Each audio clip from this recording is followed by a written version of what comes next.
A very warm welcome to you all in my YouTube channel DPS Tutorial Classes. This is Divya and you are at the right place if you want to know about the physics of class 9th. If you like this video then please hit the bell icon and subscribe to my YouTube channel.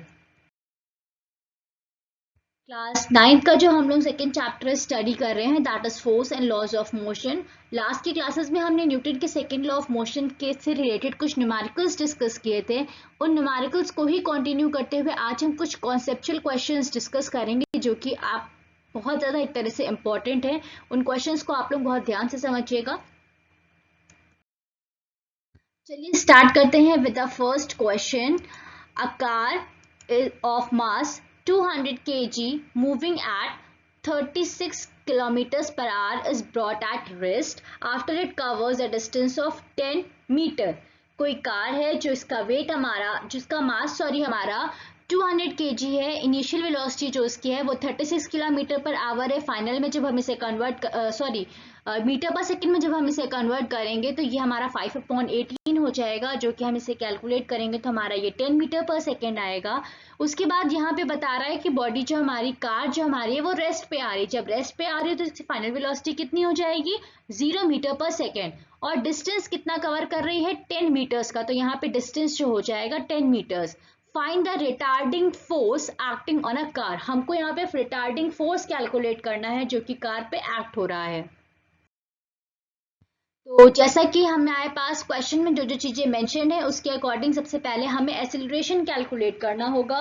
तो हमें acceleration calculate करने के लिए हमारे पास जो हम equation of motion है उनकी हेल्प लेंगे. तो हमारी जो थर्ड इक्वेशन ऑफ मोशन है उसके अकॉर्डिंग हमारा v² - u² is equals to 2as होता है, जहाँ पे हमारा v² जो है v हमारी जो वैल्यू दी हुई है फाइनल है हमारी 0 है. u जो हमारी है वो 10 है, 10 हमको दिया हुआ है. a हमको फाइंड आउट करना है और s हमारा जो डिस्टेंस है वो 10 मीटर है. यहाँ पे हमने लास्ट क्वेश्चंस के अकॉर्डिंग जैसे acceleration is equals to v - u upon t लिया था, यहाँ हमने वो चीज़ इसलिए यूज़ नहीं की क्योंकि हमें टाइम पीरियड नहीं मेंशन है. इसलिए हम इक्वेशन ऑफ मोशंस की हेल्प लेंगे तो उससे थ्रू हमारा ये जो इक्वेशन है हम उसको इजीली सॉल्व आउट कर सकते हैं, क्योंकि हमारे पास थर्ड इक्वेशन ऑफ मोशन जो कि हमें पता ही है उसमें हमारे पास सारी चीज़ें हैं, v भी है, u भी है और s भी है, और यहाँ से हम एक्सेलरेशन इजीली फाइंड आउट कर सकते हैं. तो ये एक तरह से हमारा कॉन्सेप्चुअल क्वेश्चन है जो हमने लास्ट की क्लासेस में लास्ट लेसन्स पढ़ा था, जिसमें हमने इक्वेशन ऑफ मोशंस के बारे में डिस्कस किया था. उसी से रिलेटेड हमने इसको न्यूटन के थर्ड लॉ से हमने उन इक्वेशंस को कैसे एक तरह से रिलेट किया है यहाँ पे वो बताया गया है.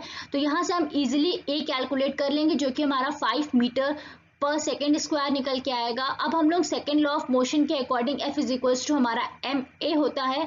F is equals to 200 into bracket में हमारा -5 हो जाएगा, जो कि हमारा F निकल के आएगा -1000 न्यूटन. और यही जो फोर्स हमारा नेगेटिव होता है तो उसे हम क्या कहते हैं रिटार्डिंग फोर्स कहते हैं. तो यही हमारा रिटार्डिंग फोर्स हो जाएगा, दैट विल बी 1000 न्यूटन. अगर हम सिंपल फोर्स लिखते हैं तो हम माइनस साइन के साथ लिखेंगे, और जब हम रिटार्डिंग वर्ड यूज कर देते हैं तो हमें माइनस साइन लिखने की जरूरत नहीं होती है. What will be the change in acceleration of a sliding block if its mass is doubled with a constant force is acting on it? Force जो है वो कांस्टेंट है और अगर मास हमारा डबल हो जाता है तो उस टाइम पे हमारा एक्सेलरेशन में क्या चेंज आएगा ये हमें बताना है. तो हम अगर इनिशियल मास उसका कंसीडर करते हैं m1, तो अगर डबल जो मास हो जाएगा उसे हम किससे कंसीडर करेंगे m2 से कंसीडर करेंगे. अब ध्यान दीजिए मास जो हमारा है वो m1 है, अगर वो डबल हो जा रहा है तो मतलब क्या है m1 का डबल हो जाएगा ना, मीन्स क्या हो जाएगा 2m1 हो जाएगा, जिसको हमने m2 से डिनोट किया है. तो यहाँ पे हमारा जो डबल्ड मास हो जाएगा दैट जो m2 हमारा हो जाएगा वो क्या हो जाएगा 2m1 हो जाएगा. इनिशियल एक्सेलरेशन जो हमारा है उसे हम a1 कंसीडर करेंगे, और जो चेंज इन एक्सेलरेशन जो कि हमें कैलकुलेट करना है उसे हम a2 से रिप्रेजेंट करेंगे.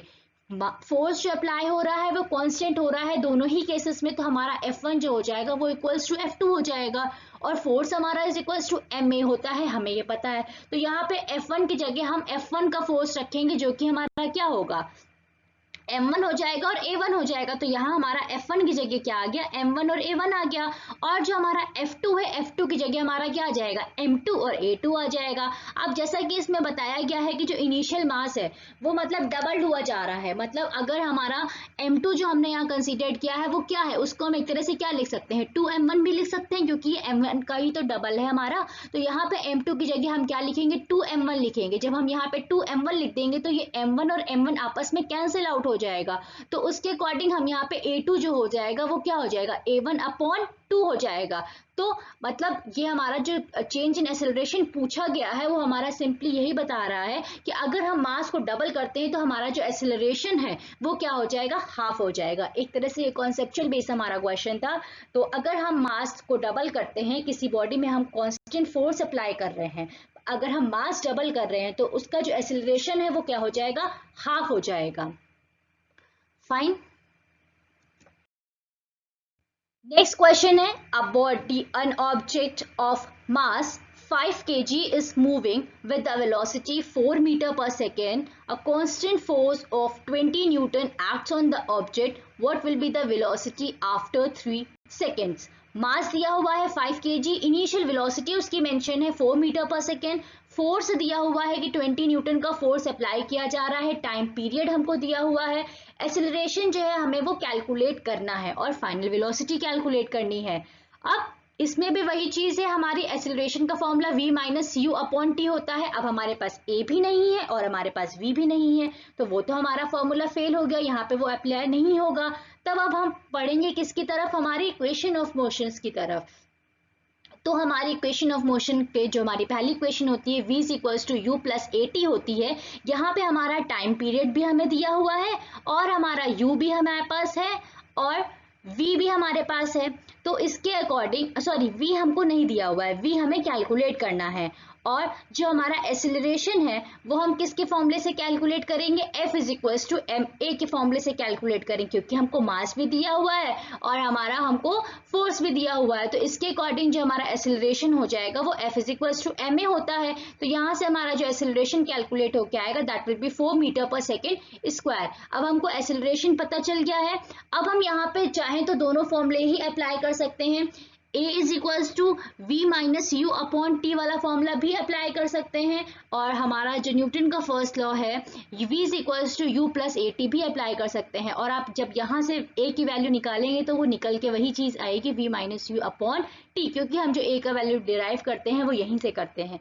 तो अब हमारा v की जगह हमें कैलकुलेट करना है, u हमारा आ जाएगा 4 प्लस a हमारा हो जाएगा 4 इंटू 3, तो हमारा v जो निकल के आएगा दैट विल बी 16 मीटर पर सेकेंड। ये हमारी हो जाएगी फाइनल वेलोसिटी।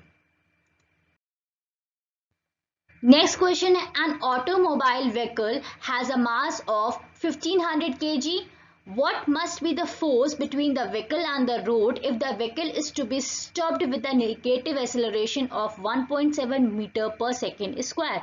व्हीकल का जो मास है वो हमें 1500 kg दिया हुआ है। अगर नेगेटिव एक्सेलरेशन दिया हुआ है क्वेश्चन में तो मतलब हमारा एक्सेलरेशन कैसे लिखा जाएगा, -1.7 मीटर पर सेकेंड स्क्वायर। और पूछा गया है कि कितना फोर्स हमें अप्लाई करना होगा कि उसका जो एक्सेलरेशन है वो हमारा नेगेटिव आए। तो एक्सेलरेशन हमारा नेगेटिव क्वेश्चन में दिया ही हुआ है। फोर्स हमारा F is equals to m a होता है, तो F is equals to 1500 into -1.7 हो जाएगा और यहाँ पे जो हमारा फोर्स हो जाएगा वो -2550 न्यूटन हो जाएगा। नेगेटिव साइन इंडिकेट कर रहा है द फोर्स जो हमारा is to be applied on the opposite direction of motion. मैंने आपको स्टार्टिंग में भी बताया था कि अगर फोर्स जो है अगर आपका नेगेटिव साइन से डिनोट किया जा रहा है तो उसे हम रिटार्डिंग फोर्स भी कह सकते हैं, और सिंपली अगर लैंग्वेज में कहें तो हम ये कह सकते हैं कि जिस डायरेक्शन में हमारा मोशन हो रहा है उसके अपोजिट डायरेक्शन में हमारा फोर्स अप्लाई करा जा रहा है। तो ये हमारा हो गया इस क्वेश्चन का। तो कॉन्सेप्चुअल बेस्ड क्वेश्चंस में हमारे बेसिकली ये 4 क्वेश्चंस थे। ये बहुत ही इंपॉर्टेंट क्वेश्चंस हैं, आपको इन क्वेश्चंस को प्रैक्टिस करना चाहिए। अगर इन क्वेश्चंस से रिलेटेड आपको कुछ भी डाउट्स हो तो आप मुझे कमेंट बॉक्स में कमेंट करके अपने डाउट्स क्लियर आउट कर सकते हैं। अब नेक्स्ट क्लास से हम लोग न्यूटन के थर्ड लॉ ऑफ मोशन के बारे में स्टडी करेंगे। And thank you for watching this video and keep supporting.